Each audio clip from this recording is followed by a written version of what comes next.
Start your engines. I'd like to call the meeting to order. I'm Tim Cavanaugh, Chairman of the Metropolitan Utilities District Board of Directors, and I'd like to welcome Tanya Cook and all of you to the committee meetings this afternoon, October 1, 2025.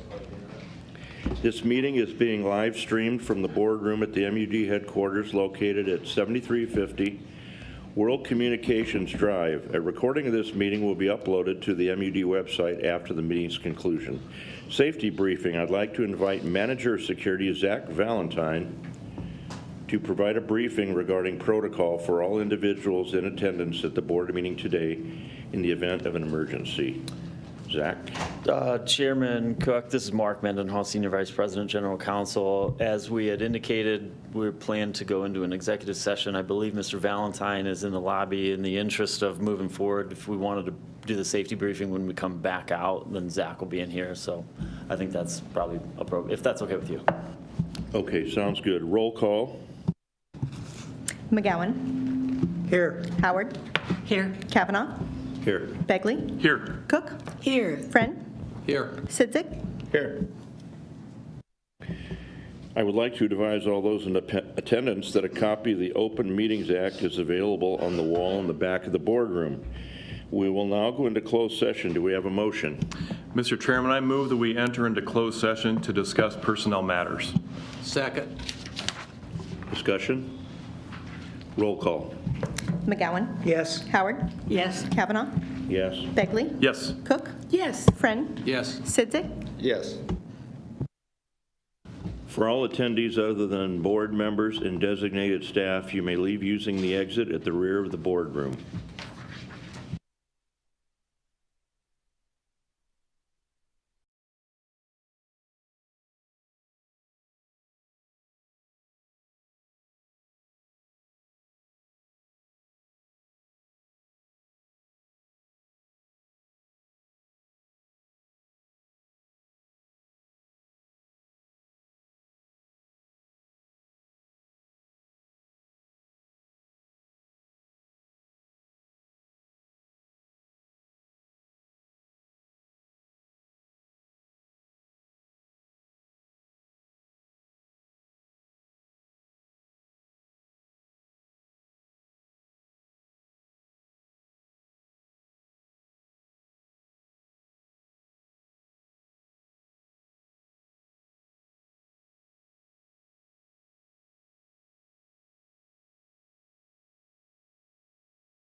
I so move.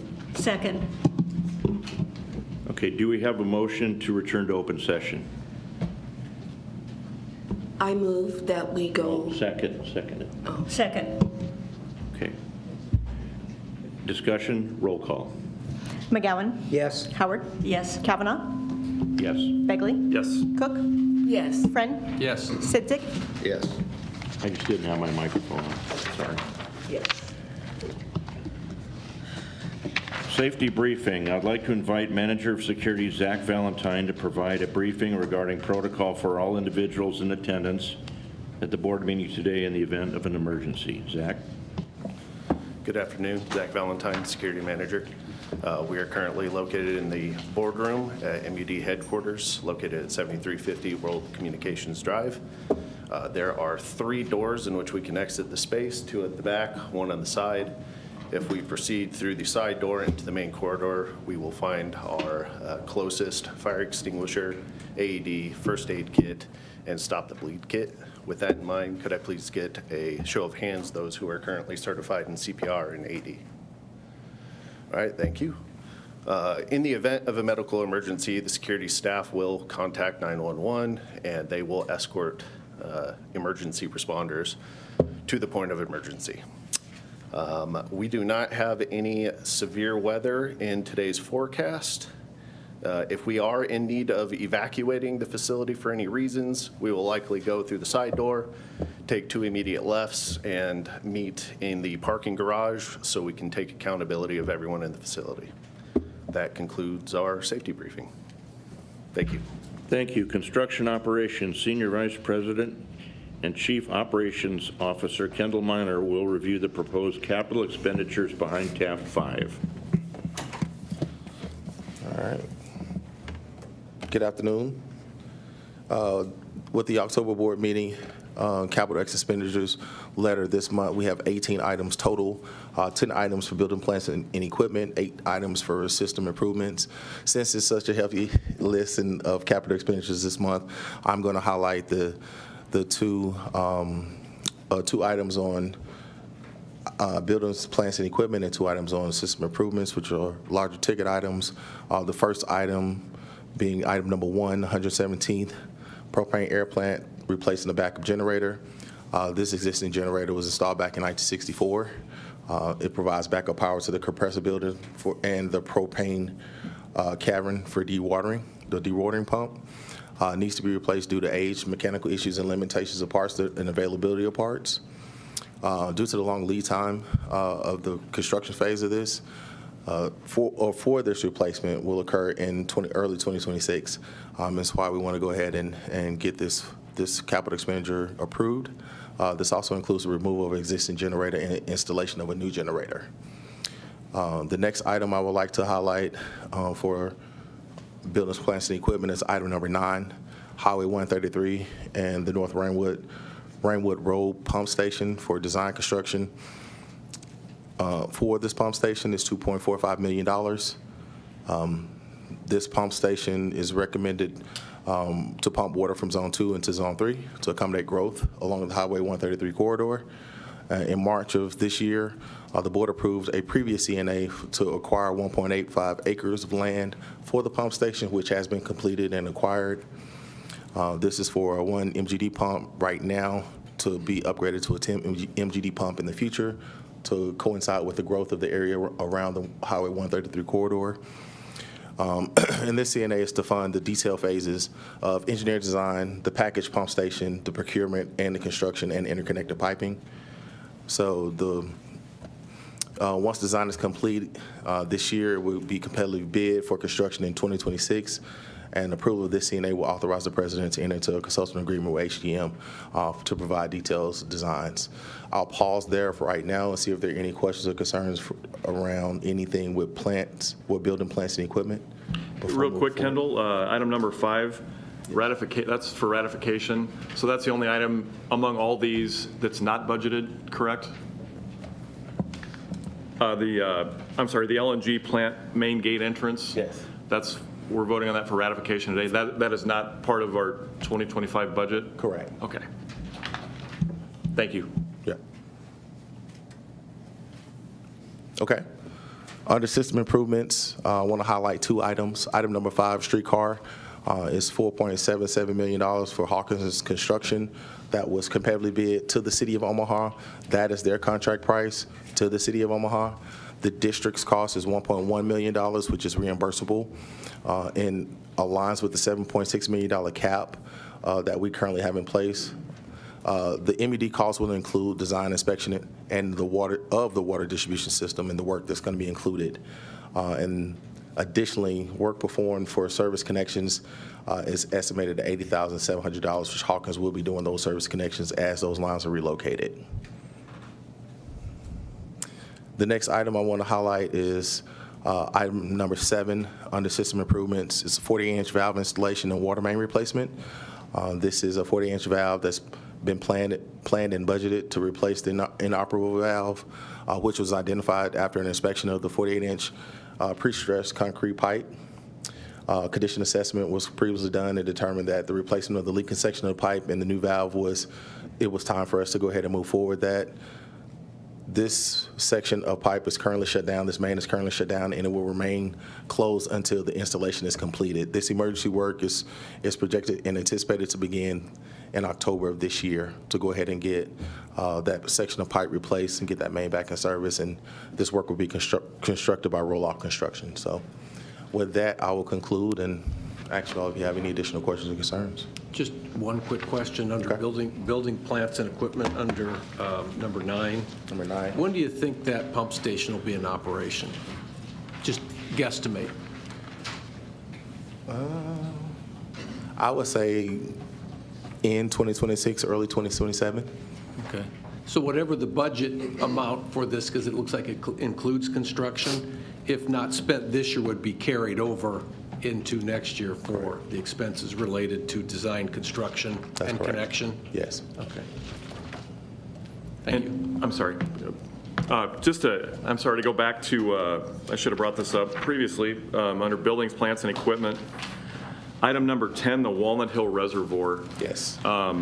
I just want to make sure, and I see Steph Mueller, I just want to make sure that there's outreach to the neighborhoods. Yeah. There's been a lot of interest in that park and area and reservoir going back a number of years. So the good folks in the Bemis Park Neighborhood Association, Mercer Park, Mercer Boulevard, just want to make sure that they have outreach and let them know what's going on, because I'm sure there'll be a lot of curious eyes and ears once this project begins. Director Begley, Mark Doyle, President. Thanks for bringing that up. I did have a discussion with Directors Cook and Howard, since you all seem to get interaction on Walnut Hill, but you especially do. Is that fair? This is an interesting topic. We've probably exhausted all our chances to get help with this. You know, the grant didn't come through. We do think, and now it's time to get a design to how do we take that reservoir down and put that 8 acres or so into position so we can interact with the neighbors and figure out the best use of this long term. I think now it's incumbent upon us to get this thing going and quit waiting and help that neighborhood out with something really nice. I hope it really turns out great. But I want to assure you, and I will ensure internally, that we will communicate as we start this. You know, we have equipment staged on that property now for some FEMSA work we're doing, that we will continue in contact with everyone, including the gentleman that was here last month who has talked to us about Walnut Hill. We'll interact at the highest level with the neighbors, and they will make sure we do. And I really hope this turns out well, but it's time to move on, so we appreciate your support to get this thing in position to really have something nice for the neighborhood, whatever it turns out. Thanks, Mark. Part of this, Thanks, Steph. Director Howard, you asked me about the building. You read my mind once again. Yes, the classic building. It's been a number of years since I was up there with some concerned residents of that neighborhood, Walnut Hill. And in our discussion, you assured me that the original, probably 1920-ish building would remain. let me say that we're going to get this design going, and we're going to talk to the board every step of the way. The caveat would be if, there could be structural problems, don't know, but we'll keep you posted every step of the way here so we can have all those discussions. And in addition to that, we're going to leave the fountain in place, which I think is real important to the neighborhood. The fountain and the building itself. The building is, if you've never seen it, it is really classic. I mean, the stonework on that building, the carvings are kind of remarkable, and I really think we have a responsibility to preserve that. But yeah, the fountain on the east end is, that's not going anywhere. Anything else to add to that, Mark? Or? Thank you, Jim. Okay. All right. Thank you. All right. Director of Plant Engineering, Trevor Tonagis, will review acceptance of contracts and payment of final estimates behind tab 6. Good afternoon. Trevor Tonagis, Director of Plant Engineering. For the finals this month, we have 6 projects on the list. I'll highlight just a couple of them for you here. Items A and B were both large subdivisions, one near 180th and 370, the other near 216th and Fort. These subdivisions combined added just over a mile of 16-inch water main, 3 miles of 8-inch, and about 1.5 miles of 6-inch. So about 5.5 miles total of water main that were added to our system with these large subdivisions. Both of these were successfully completed by Cedar Construction. The other one I'll point out is item F. This was a project that was completed at the Platte West Water Production Facility and the adjacent well field, both sides of the river there. This was driven by regulatory compliance, and upon completion of the project, I'm happy to report that the Department of Water, Environment, and Energy, now DWE, inspected and completed their inspection, and everything looked fine to them. So that was a successful project and completed by McGill Restoration. And that's all I have on that one, unless there's any questions. Okay, turning to tab 7, we have a change order. This is for our lead service line replacement program for the 2025 program. So if you recall, in 2024, we started a pilot program to get our toes dipped in the pool, so to speak, for the lead service line replacement program. We've learned a lot between the pilot and this year with our full first program. Our contract plumbing partners continue to refine, and we're learning how to get these done most efficiently. One of the most impactful elements that we found with the lead service line replacements to our customers has been the restoration work, and in particular the hard surface restoration. So this is the pavement that has to get poured back. In most cases, we have to tear into the street due to the location of the main. The way that we bid it this year for the hard surface restoration was utilizing the City of Omaha. So we're having the plumbers pull paving cut permits, and then the City of Omaha is then responsible for testing the subgrade and pouring them back. Due to the large volume of work that we've experienced with these, and it's just going to continue to grow as we advance in the program, we've experienced some pretty negative impacts in terms of timing to get those poured back. It's a lot of coordination effort with the plumbers, which really comes back to our customers. It's a negative impact to them. These holes are sitting open way too long. Not good for them, not good for us, and the plumbers too. They want to move on. They need to get that productivity. So what we have worked with the City of Omaha, with DWE, and also in-house and our contract plumbing partners, we're going to switch gears and try and do a process that's similar to our IR programs. So in those programs, We, in the past, have switched to having the contractors do their own pourbacks, and we have to coordinate closely with the city because they have certain requirements they want met. They have to live with the street. It's their asset once we're done with it, so we need to follow their standards. But we've been successful with our water infrastructure as well as gas infrastructure, and having the contractors do their own pourbacks, either self-perform or with a subcontractor. It puts it more in their control so that they can do all the scheduling, the coordination, just get it done quicker. The trade-off there is the city does require us to do testing and inspection on those just to make sure they're done properly and that they're documented in the city's system as well. So a lot of coordination, a lot of work went into this to get this change order to where we're at. And we think that this will really streamline the process of getting these done quicker, less impact to customers, and less risk of damage. If these get left open and you get a large rainstorm, there's risks with water. It's going to follow that service into basements. So unit pricing for this one, we got pricing from each of the 5 contractors that are involved in the lead service line program. Similar to how we bid it, we aggregated those prices, blended them together so that everyone has the same price. And then we ran this through the Department of Water, Environment, and Energy just to get their concurrence, because this does have a funding stream to it. So we need to make sure we follow their rules, and they're all good with the approach that we're taking. So we'll pilot this process through the end of this year with these change orders, if you guys give us the approval. And then next year when we go to bid these, assuming everything goes well, we'll take some lessons learned, tweak those contracts, and just bid it this way next year and going forward. So I'll stop there and entertain any questions. Yeah, so basically you guys are going to have the plumbers for each project act as like the general contractor and sub out all the different things to complete it? Correct. They'll have the option. Some of the plumbers are a little more sophisticated and bigger, and they're able to self-perform the paving.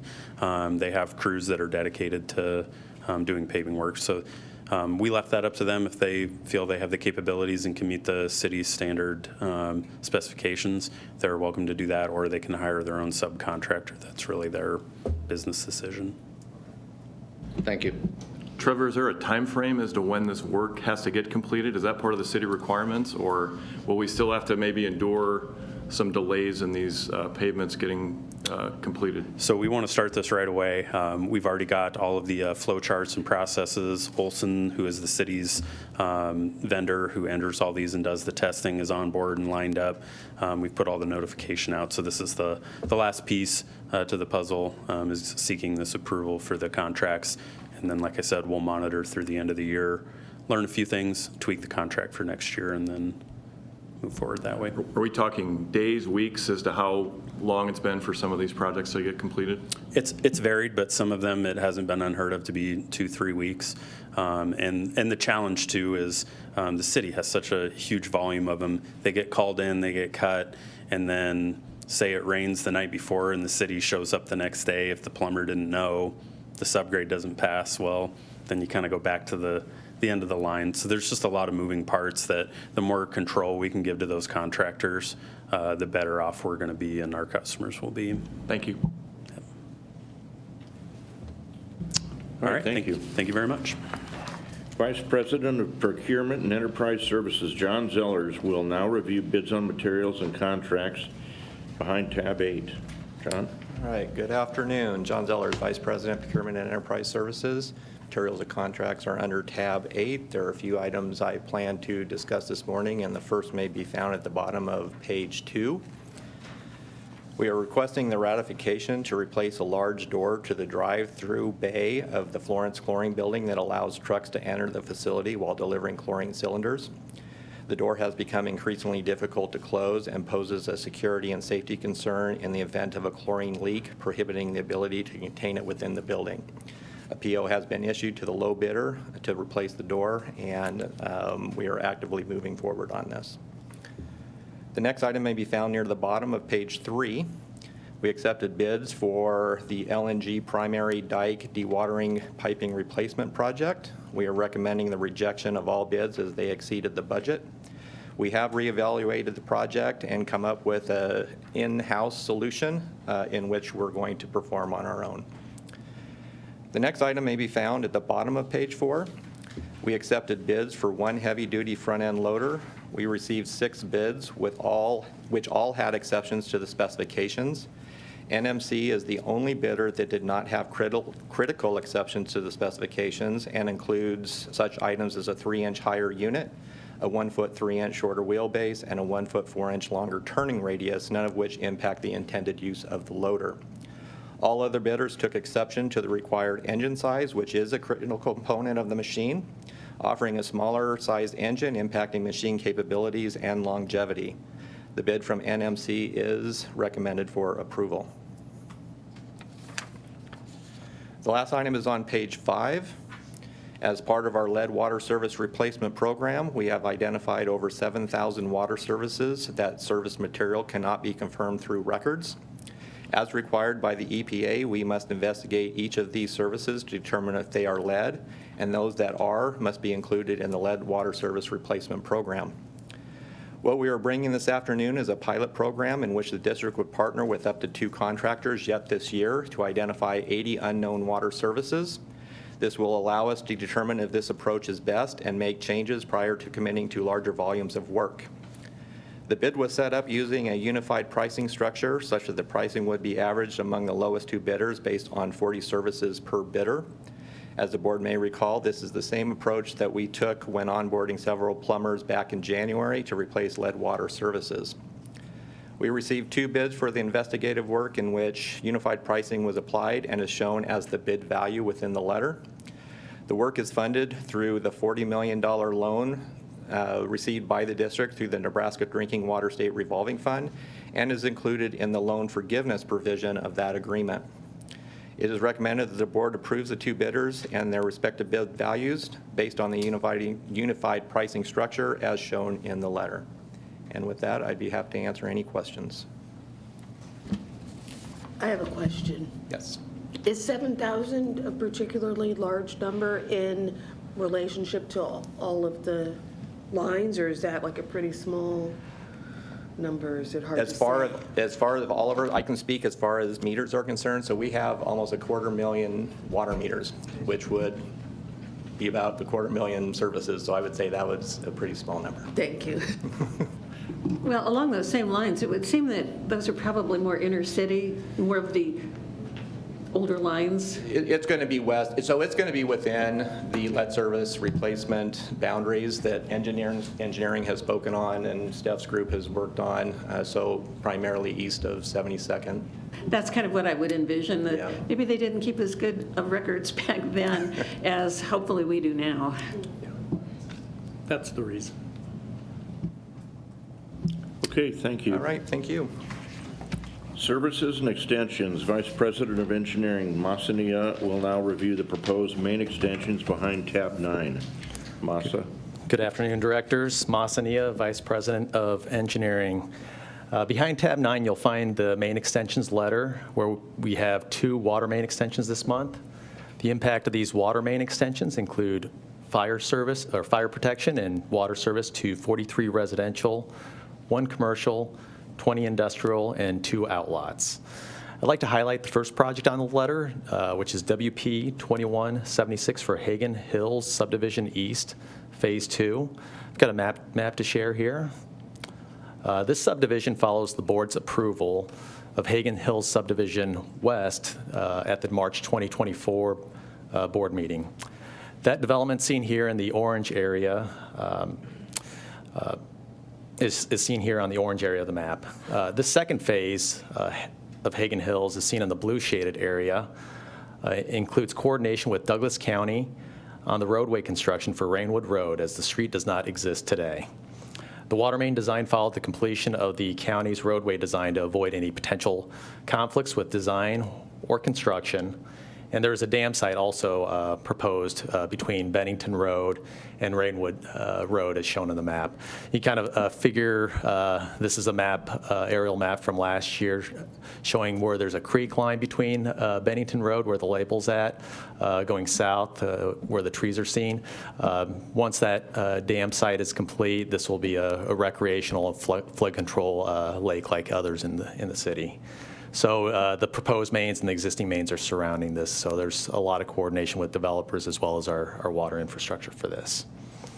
On the next slide, I've got a picture of 156th and Rainwood Road. So the top is a before from last year, looking west, where the future road is going, and the bottom picture is just from last month, where there's a contractor for the county making cuts. So good reason why we want to wait until their project is complete, so we get the water main installed in the right location at the right depths and don't have to worry about future relocation needs.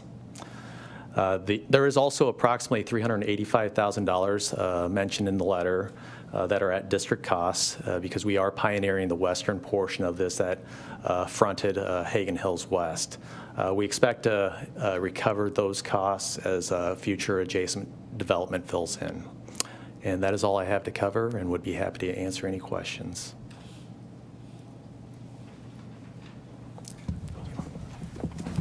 Thank you.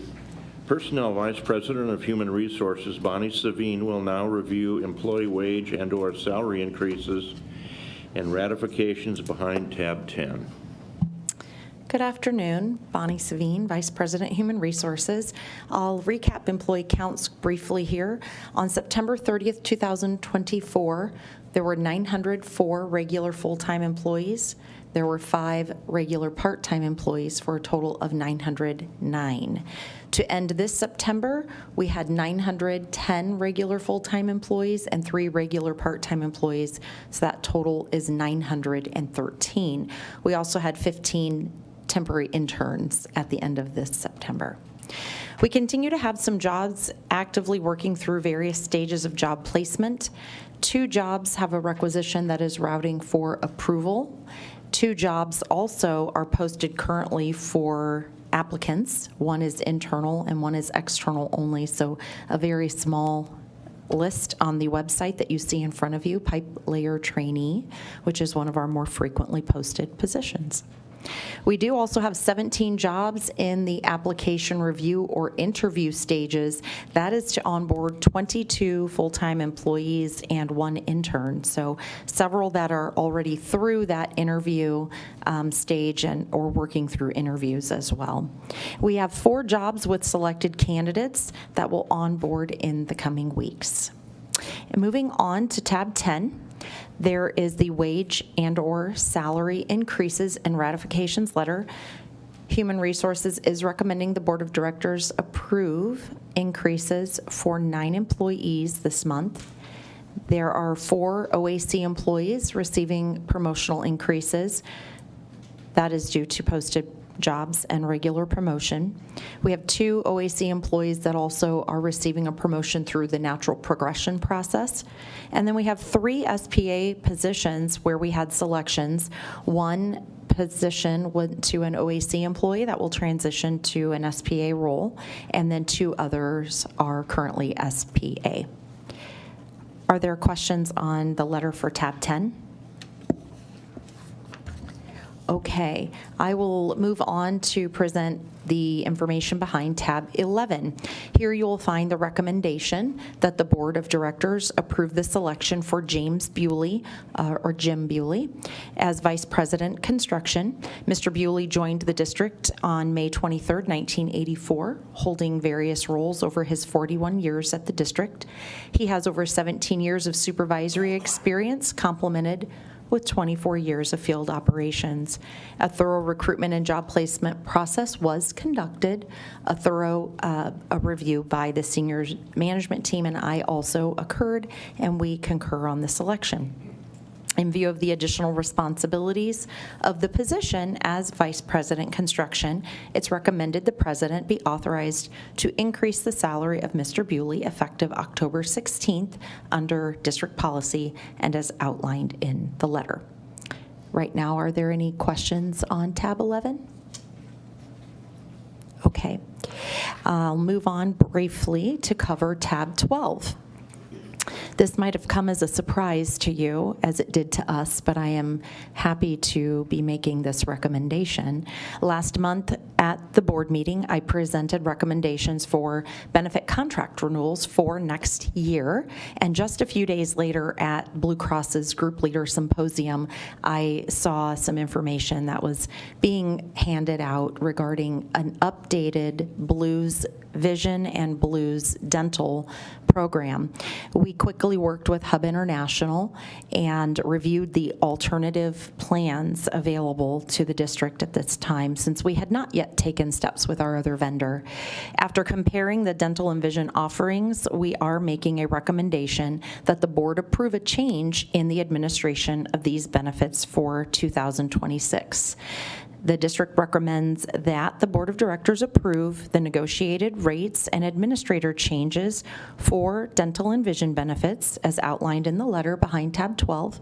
These changes will reduce claims administration costs for the dental program. The dental benefits are paid by the district. The claims administration is anyway.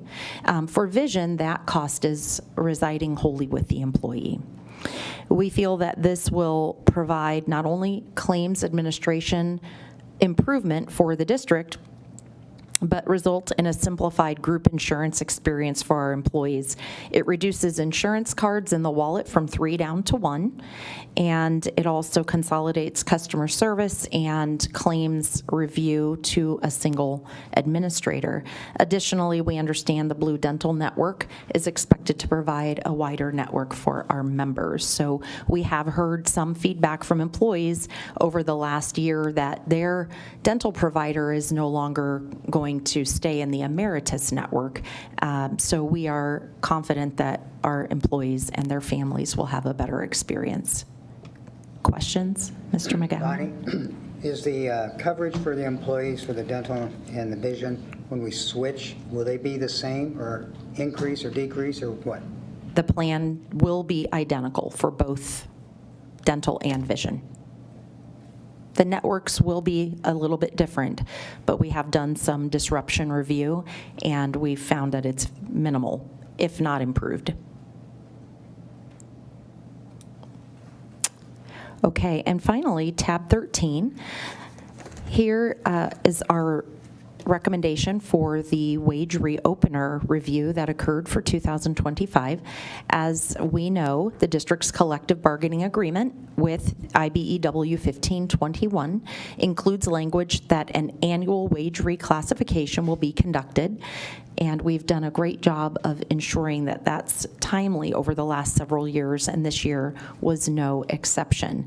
The 2025 reopener process is now concluded, and the committee held 11 meetings. Those meetings impacted 25 employees and 10 jobs. The committee is recommending adjustments to 7 of those jobs, and that impacts the wages for 19 employees. Those are outlined in the letter behind tab 13. And I will take just a moment to thank Jerry Anderson and Mark Ryer for their participation on the committee from the IBEW 1521 side, as well as Katie Pulte and Jessica Kraft for all of the efforts to lead the process, and certainly to all of the supervisors and employees who participated. Are there any questions on that letter? Thank you. Yes, Do you want to Gwen. mention? Do you want to mention your health fair? You know, I appreciate the chance to do that. October 30th at the Firefighter Union Hall, which provides plenty of opportunity for folks to jump in and out of the area. Again, as I may have noted last month, vaccine clinic will include COVID, flu, pneumonia, shingles. We will have PSA, which is a prostate blood serum test for men age 40 and over. That will be for a portion of the morning. We'll do biometric finger prick screenings for the bulk of the morning, 7:30 to 12:30. That allows any of our employees to do a quick finger prick where they can get cholesterol, blood sugar, triglyceride information, weight, height, et cetera. Like, we all want to know that, but it's good information, especially since we are self-funded on our insurance plans. And then, of course, we'll have the mammogram bus there as well all day for employees and their family members, retirees. Anybody is welcome to join us. Thank you. Thank you. J&L District Compliance Attorney Mark Willis will now review the surplus property declaration, 4204 Ames Avenue, behind tab 14. Good afternoon. Mark Willis, Compliance Attorney, and I'm here to cover the information contained behind tab 14. As stated in the letter, this is a recommendation to declare an abandoned gas regulator station building and the surrounding property located at 4204 Ames Avenue as surplus property. On your screens, you can see a picture of the regulator station building. If you look behind the letter on tab 14, you can see a map of the area. As you're looking at that, to kind of orient yourself, if you see the baseball field on the left-hand side, that's south. And so the street that's running up and down, that's Ames Avenue, and the street running left to right, that's North 42nd. So our property is on the northwest corner of 42nd and Ames, surrounded by that blue box on the map. The station has been out of service since 2023. There's no current or future plans for the building. So then, to that end, behind the map, there is a resolution that you'll find is declaring the property as surplus and authorizing the Senior Vice President General Counsel to advertise the property for sale. Any final sale of the property would be subject to your approval at a board meeting to be scheduled in the future. And with that, be happy to answer any questions that you might have related to this surplus property declaration. Okay, thank you. Thank you. Are there any members of the public in attendance today who would like to address the board? Are any board members or management, do any board members or management have any further comments they wish to share?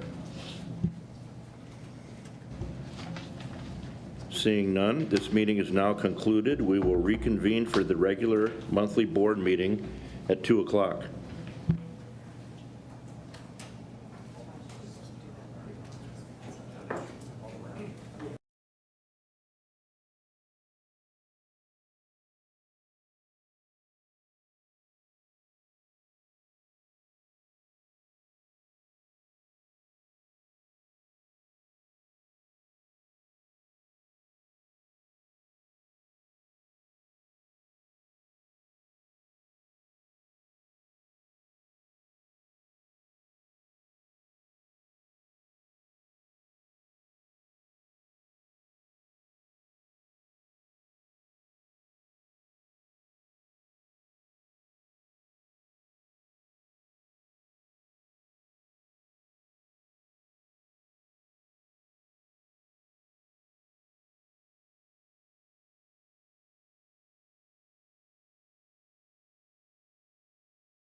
Okay, 1 minute.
I would like to call the meeting to order.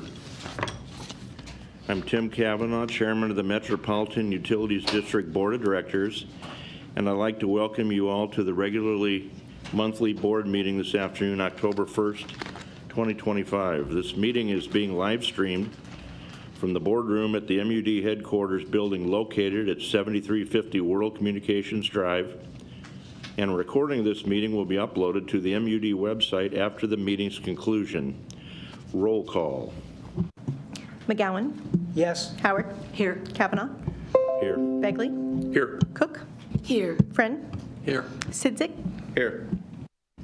I would like to advise all those in attendance that a copy of the Open Board Meetings Act is available on the wall in the back of the boardroom.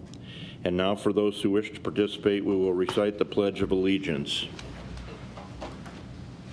I pledge allegiance to the flag of the United States of America and to the republic for which it stands, one nation under God, indivisible, with liberty and justice for all.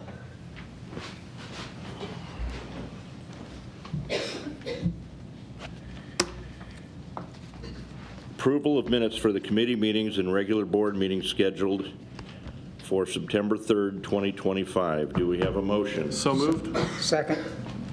Discussion? Roll call. McGowan? Yes. Howard? Yes. Kavanaugh? Yes. Begley? Yes. Cook? Yes. Friend? Yes. Sidzik? Yes.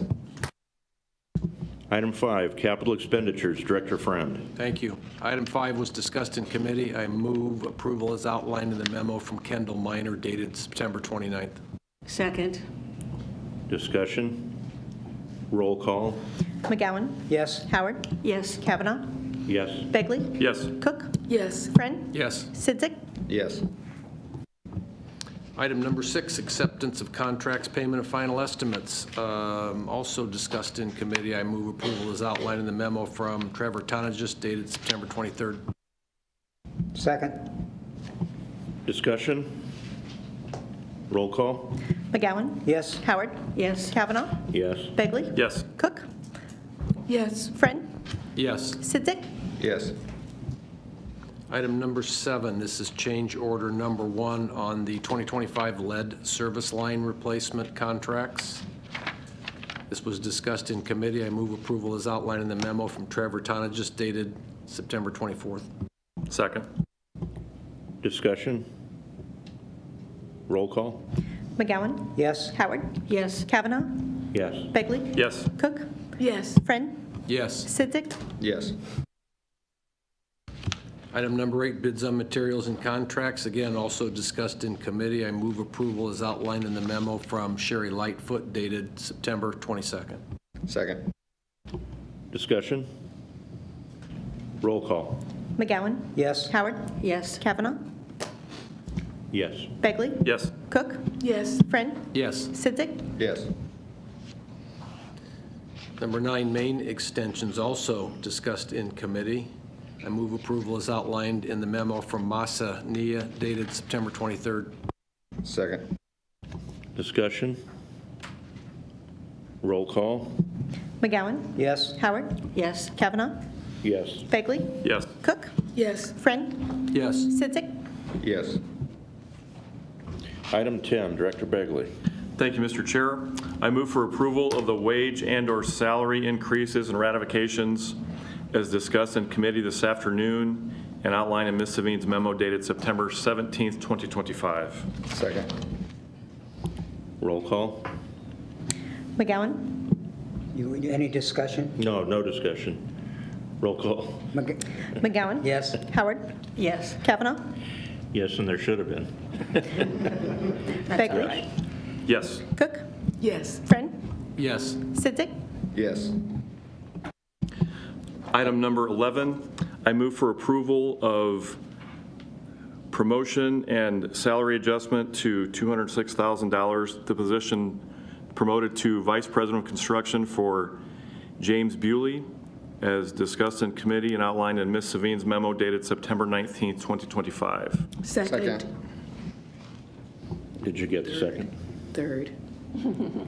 Discussion? Roll call? McGowan? Yes. Howard? Yes. Kavanaugh? Yes. Begley? Yes. Cook? Yes. Friend? No. Sidzik? Yes. Item 12, Director Begley. Oops, sorry, just a second. I move for approval of the dental and vision insurance contract renewals as discussed in committee and outlined in Ms. Savine's memo dated September 22nd, 2025. Second. Discussion? I want to commend her for being flexible and nimble enough to take immediate action and get a better deal. So thank you. Roll call? McGowan? Yes. Howard? Yes. Kavanaugh? Yes. Begley? Yes. Cook? Yes. Friend? Yes. Sidzik? Yes. I move for approval of the 2025 bargaining unit wage reopener as discussed in committee and outlined in Ms. Savine's memo dated September 23rd, 2025. Second. Discussion? Roll call? McGowan? Yes. Howard? Yes. Kavanaugh? Yes. Begley? Yes. Cook? Yes. Friend? Yes. Sidzik? Yes. Item 14. Let me get my sheet out. It's surplus property, 4204 Ames. District management is requesting we declare the building and property there as surplus and allow the senior vice president and general counsel to advertise the property for sale. This was presented in committee by District Compliance Attorney Mark Willis and outlined in the memo from Senior Vice President, General Counsel Mark Mendenhall, dated September 25th, 2025. I move for approval. Second. Discussion? Roll call? McGowan? Yes. Howard? Yes. Kavanaugh? Yes. Begley? Yes. Cook? Yes. Friend? Yes. Sidzik? Yes. Any other matters of district business for discussion?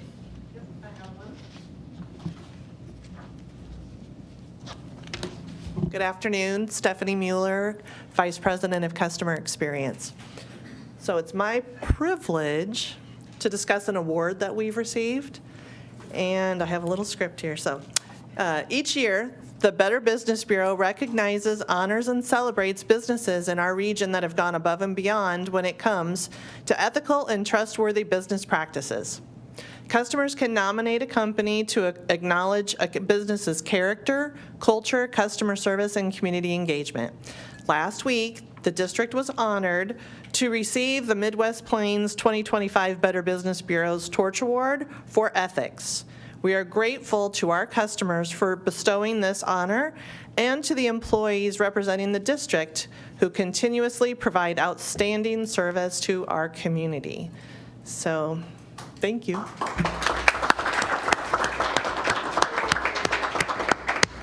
Congratulations. Are there any board members or management have any further comments they wish to share? Are there any members of the public present who would like to address the board? Seeing none, we will not have another closed session. So the chair would entertain a motion to adjourn at this time. I so move. Second. Discussion? Roll call? McGowan? Yes. Howard? Yes. Kavanaugh? Yes. Begley? Yes. Cook? Yes. Friend? Yes. Sidzik? Yes. We are adjourned.